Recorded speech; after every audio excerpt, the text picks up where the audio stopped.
There are often times when video games release and they don't have a large impact at all. Maybe they fall flat, maybe they have a violent hate mob after them, insert high guard, or maybe they just weren't all that incredible to begin with.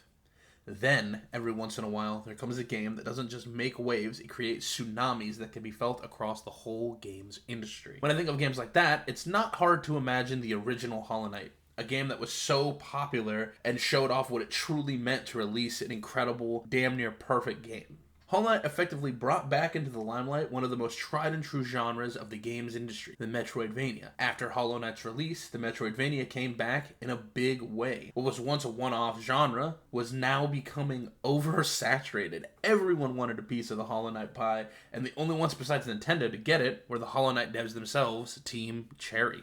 After months and months, Team Cherry delivered more masterclasses in level and game design with each and every Hollow Knight expansion, adding more and more to the game until eventually they had no choice but to stop in order to work on a larger, much more ambitious project. The sequel to Hollow Knight, Silksong. Taking everything they learned from Hollow Knight, Team Cherry poured their heart and soul into the project so large they didn't even know how long it was going to take until it finally released in September of 2025, not that long ago. With the Skong upon us after 7 years of waiting, every gamer played like no tomorrow, and finally the dust settled on a grateful universe. While all this was happening, a small indie studio was working in the shadows, crafting an absolutely incredible Metroidvania of their own. One that I might personally say even rivals the original Hollow Knight.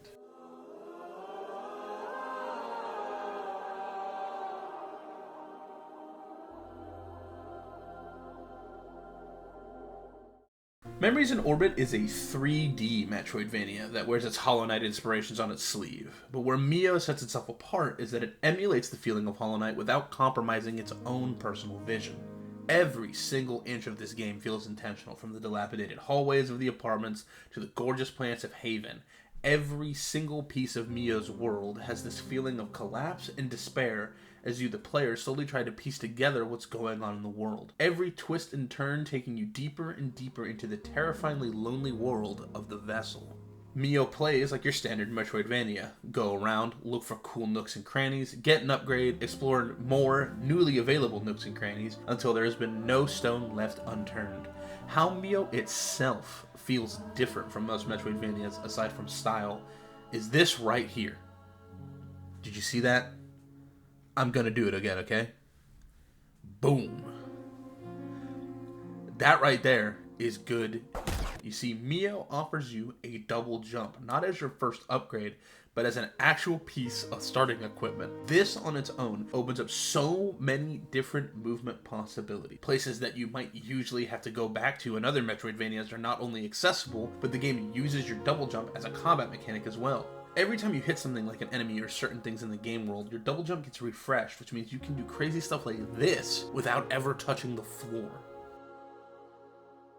Not only do you have this crazy cool double jump, but all of the upgrades in Mio are pretty unique to the genre, with each one having, in some instances, multiple use cases, and being wholly different than the standard fair wall jump or dash. Even the dodge in Mio has its own unique flair and use cases wholly different from the average dodge that you'd see in other Metroidvanias.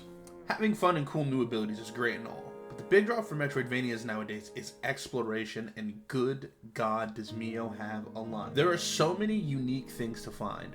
Old cores, coding components, knacker, curios, notes, modifiers, you name it. The world of Mio is extremely vast. At the time of writing the script, I'm just under 30 hours played, and I still have yet to reach the 100% completion.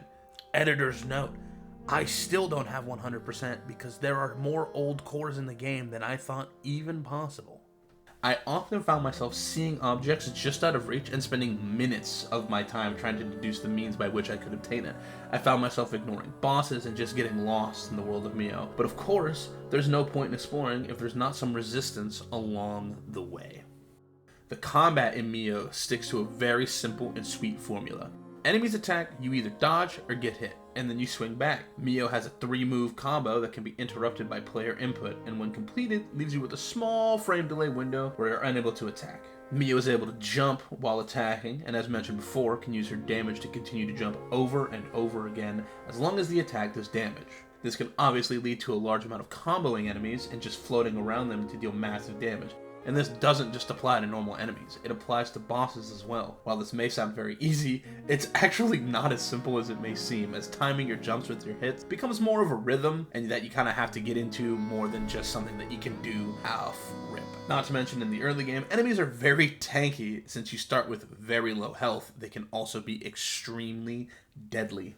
A final large point I want to talk about with Mio is just how beautiful this game is. I'm not talking about visuals, although I will talk about them in a moment. Every single thing in this game feels like it was designed to evoke some form of emotion. The music is often electronic in sound, but consistently features choral singing and piano melodies. The world itself is frequently visually striking, from Metropolis to Haven, to even some of the dingier, darker areas of the game. Great popping colors, pinks, blues, oranges, yellows, all merging together to create an absolutely stunning visual masterpiece around every single corner. Then there's the story. An absolutely amazing tale about self-preservation in the face of the greater good, and an absolutely stunning take on entropy and the fear of it. While the story of Mio is a lot more explicit than, say, Hollow Knight, I find that there's still a lot of uncertainty, as the subject matter it covers can be taken in a multitude of ways. All of this culminating in not one, but two completely unique endings that both have their own clear lines in the sand as to what they expect you to think. If nothing else, please play this game for the story. It's beautiful, it evokes a large amount of emotion, it is genuinely incredible and well done, even if there are a few problems that I have to address with the game as a whole. As I said previously, Mio has its flaws, and not every game is perfect. Some bosses have checkpoints placed in awkward spots, making you have to deal with annoyances like going back up elevators or rewatching a long cutscene. Luckily, these are few and far between, but worth mentioning as a whole. Side note, it turns out that the boss specifically that I was thinking of, which is a boss called Solon Vin, that's a super secret boss that's kind of hard to beat, they actually patched the elevator in the 1.2 update for this game, which unfortunately I had finished playing by the time they patched it, so I had to deal with this, but you guys probably won't. There's still a few bosses that have this problem, but yeah, it's they fixed it, so my bad, oopsie. Even with the bosses as a problem, there's still a much larger problem, at least for me. You see, as I mentioned previously, Mio is very story-focused, even more so than normal Metroidvanias. And one of the major things that happens in the story are these things called tremors. You'll experience one pretty early at the beginning of the game, but just know that they are narrative. They usually occur at key points in the story and show our protagonist Mio going through a seizure-like symptom, followed by the world whiting out and then slowly coming back. This is usually indicative of something happening on the vessel. Alone, these wouldn't be too bad. However, every tremor in the game reduces your protection level by 1 full point. Think of this like losing a mask in Hollow Knight, but permanently. This honestly just feels really bad to experience, and if you're not searching every nook and cranny, or you miss the health upgrades, you can lose permanent health that may take you hours to earn back, which even as an experienced player did irk me quite a bit, going from taking 5 hits to dying in 4, something that definitely can put even skills players in a bind. Just didn't feel very incredible overall. There are some nice assists in the game that could potentially alleviate the difficulty, but I can tell you for sure that gaining a new layer of protection only to lose it less than an hour later feels like a punch in the face, especially since the game effectively has no other flaws, in my opinion. Mio is one of those indie game gems that comes around that people should be talking about all the time. Its story is incredible, and while it is part of a genre that has a king, we're looking at you, Hollow Knight and Silksong. If the team over at I'm not even gonna try to pronounce this. Google, please give me the assist here. 12 dixièmes. Thank you. Even if the team over there were trying their hand at making another Metroidvania, I genuinely believe it could dethrone our king here. The game as it is now, though, can easily be considered a rival to the beloved Hollow Knight, and whether it's a DLC, a spiritual successor, or some other project, I'm going to be following this dev team very closely to see what they cook up next.